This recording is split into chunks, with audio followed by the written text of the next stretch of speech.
Stephen Moffat once stated that multi-Doctor stories are unnatural, that they are a great gimmick that only works if done sparingly, because at their core, their leading man is meant to be the smartest person in the room, and 2, 3, 4, or 5 can muddle their impact. I think I disagree. The clashing of egos is exactly what people go to crossover media for, and although it may be the same franchise, multi-Doctor stories are very much crossovers. Someone should put all the Doctors in one story. That would be even better than the time Doctor Who crossed over with Star Trek. Yeah, that happened. Doctor Who crossed over with Star Trek? How does that work? Star Trek is a referenced TV show in Doctor Who. Not very Spock, is it? Just asking. How does that make sense? Has Rose met Spock? I'm always one for a crossover. That's why the Avengers work so spectacularly. How would the second and third Doctors get on? Well, we can find out. It's a show about time travel. Mixing Doctors should feel special. Sometimes it's done to success, and sometimes it's a recipe for disaster. Here's the top 5 and the bottom 5. Bottom 5, light at the end. Yeah, this one's a controversial one to start off on, Sam. I'm holding the CD in my hand currently, and I've just tried to convince myself I like this story so much. During the 50th anniversary, the TV show brought in David Tennant and John Hurt. Big Finish brought in every single Doctor in their catalogue into one giant adventure. I use the word adventure and not story because there really isn't much of a story. The Master is back and he's going to erase the Doctor from history by undoing each of his victories like he was never even here in the universe. It's a very high concept, silly plot. And across its 4 episodes are kind of just disparate events, locations and companions. Don't get me wrong, it is a really fun listen. Ace has a nickname for everybody. It's fun seeing which Doctors get paired off with which other Doctors. And Nicholas Briggs actually does a really good job juggling everybody. Everyone seems like they get a good amount of screen time. Other than 5. Mwah, mwah. But ultimately it does just come off as fan wank. I think it's a very my first big finish, Fisher-Price kind of story. And if the selling point of 5 Doctors got everybody together and to pick up more Big Finish, that's probably just a good thing. That said, Big Finish also do multi-Doctor stories a bit too often. I'd be a bit careful with that, Briggsy. Number 2. This one isn't just a crossover between different eras of the show, but also with EastEnders. The terrible, long-running soap opera of misery EastEnders. Dimensions and time is something I'd rather just forget, as the Rani takes over the square with all of the monsters that she can find from the prop department, including a Time Lord, Fifi, Cybermen, and Noel Edmonds. What an embarrassment. Even for children in need, this is shameful. They showed this to the nation. I can't imagine what it would have been like to be a fan of this show in 1993. And finally, after 10 years, we get this. It's great to see the late Pertwee still got it. But was it worth it? Was it worth it for this? I don't care if it's for charity. It raises many questions. How did John Nathan Turner get the gig? What the holy fuck have you done to Hartnell and Troughton? Why is it in 3D? And why are we in EastEnders? Do they share a fictional universe? Is EastEnders canon? Funnily enough though, none of the Doctors actually share a scene. The whole thing is just walking and talking, saying science gobbledygook. Science gobbledygook that they mostly gave to Sylvester McCoy because he showed up late because he was drunk. Just a little tidbit. I like that. Number 3, Destiny of the Doctor. Another 50th anniversary where Big Finish just threw everything they had. Now these aren't audio plays, these are audio books. They are read by a narrator. A collection of 11 stories from the First Doctor to Matt Smith, each narrated by a cast member from the show. Particular highlights are Catherine Tate, Jenna Louise Coleman and Fraser Hines with his impression of Patrick Troughton. Now I am talking about 11 different stories here, so obviously the quality varies. Shockwave is good, Night of a Whisper is a mild still mean to get around to Babelsphere, and Death's Deal is a stinker. And the overarching story, concluding with 11, is just a mess. The idea of one grand narrative made up of a bunch of mini adventures has been done better elsewhere. You'll be in your Tom Baker story when suddenly, hello, it's me, the Doctor. It's 11 here to interrupt your broadcast. Telling the current Doctor, save this person or remember to do this because they'll help me later. Does it? Not really. Minor details don't culminate to much. I mean, for all intents and purposes, enjoy them. They're on Spotify for free. But just treat them like individual stories. A binge watch will disappoint. Number 3. I'm sorry, Time Crash. You're just a bit of fun. You're just a harmless little bit of fun that entertained me when I was 12. That said, you are nonsense. They had Peter Davison for the day, because he's not exactly busy. But to get to this point, the episode feels the need to explain every single bit of science technobabble. Layers upon layers of lines in a very short episode, as to why he looks older. Why has this happened? Not leaving any actual stuff for them to do. I don't care, just let them do their thing. It's just a 5-minute meet and greet with science babble at the beginning and science babble at the end, and calling it a day. Even the dialogue is not top tier Moffat. Having the 5th Doctor acknowledge Linda is something I never needed to hear in my lifetime. Yeah, remember that? 12-year-old me loved references. The 5th Doctor is now an angry old fuck, and 10 is a fanboy. Ugh. I also struggle to believe that their doctors have that much in common. The episode is harmless, it's nothing, but it means nothing to casual viewers on Children in Need nights, and to a lot of people who don't watch the show, that is all the exposure of Doctor Who mass audiences will ever get. But whatever, it's for charity, it's 5 minutes long, and it's cool to see Peter Davison's name in the credits. Hell yeah. And number 5, Prisoners of Time. An anthology comic series. Again, individual stories, one for each Doctor, culminating in an 11th Doctor finale. The quality of these stories are all over the board.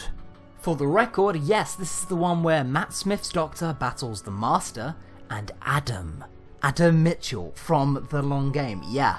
And honestly, as stupid as that idea sounds, the story actually is quite good. They give him a very good motivation for why Adam Mitchell is suddenly capable of being a supervillain. You'd have to read it yourself, but that part does work. It's just a shame that the art is so inconsistent. Sometimes it really doesn't fit. He's already hard enough to take seriously comic. Sometimes he looks dope, sometimes he looks... God. All of the Doctor's companions are being kidnapped throughout all of his adventures. Eventually, the 11th Doctor chases them down, except the Master has an army of Autons, so the Doctor summons all 11 of his current selves to kind of just like fist fight them off.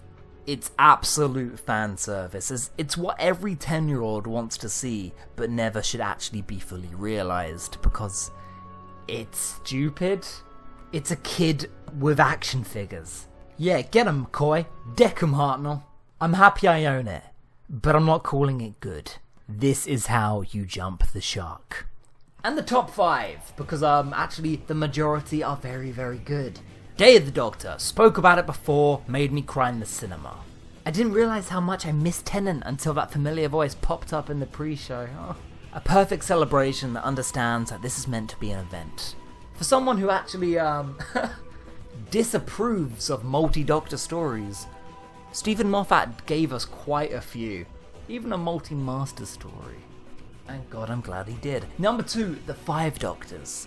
When I was a kid, some of the very first purchases I made were the 3 Doctors, the 2 Doctors, and the 5 Doctors. Just because how do you not? How do you hear those names as a young kid and not go, whoa! Those must be the good ones! I think the 5 Doctors is the good version of Dimensions in Time. It's the very exact premise of mindless fan service, pop iconography, It's a shame that Tom Baker couldn't be bothered to show up, resulting in the 3.5 Doctors, let's be real. But everything else in the Death Zone more than makes up for it. The Rastan Warrior robot, the Brigadier, mythology, Time Lords being interesting, Cybermen fooled by a basic math puzzle. There are some real stretches where the story is fab. And it makes me feel like I'm 10 years old. Number 3, Zagreus, an audiobook that makes me feel like I'm 500 years old. Zagreus is a 4-hour epic, split across 3 discs of absolute psychedelic surrealism. If you want to try Zagreus, and trust me, it isn't for everybody, make sure you do your readings. Open up your whole day, trust me, you'll need it. This story is a lot. Picking up after the events of Neverland, which was already a weird story. The Doctor and the TARDIS are both infected by an old Gallifreyan nursery rhyme. Zagreus sits inside your head.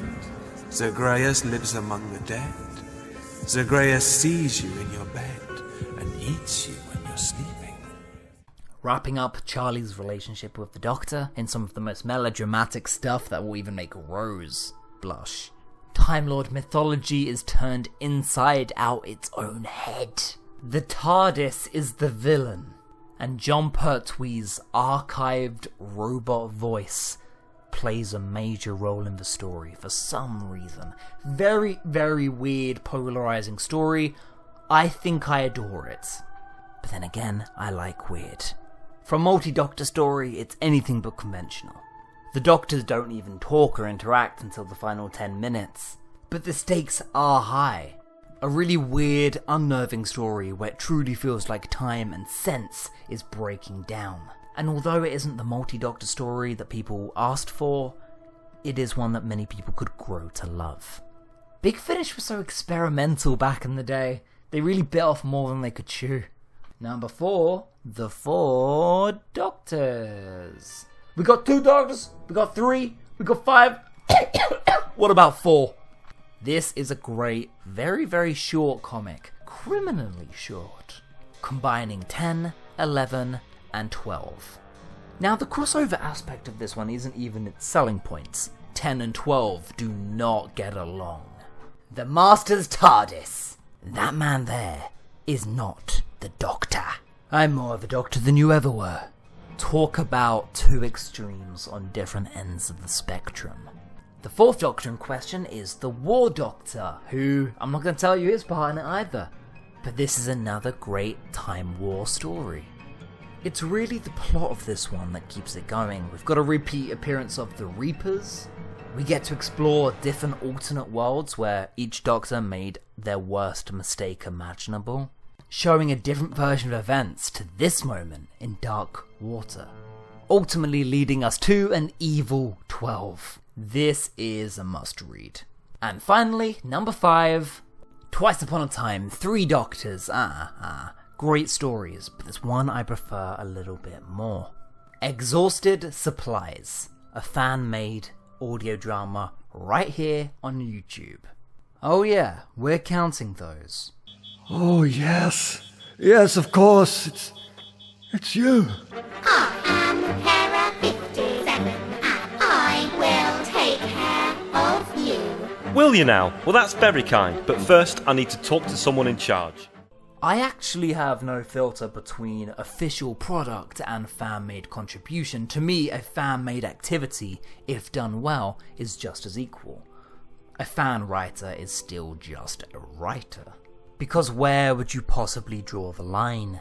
The line disappears when people like Rusty Davies and Stephen Moffat inherit their favourite shows. Chris Chibnall is a fan writer. Longbarrow was canon until it wasn't. Big Finish, non-canon until it wasn't. Canonical consistency should be secondary to good storytelling. Not everything has to fit on some official non-existent timeline. In fact, I've been really struggling to care about the notion of canon for a while now. You think I care who owns the licenses? That's not why I go to Doctor Who.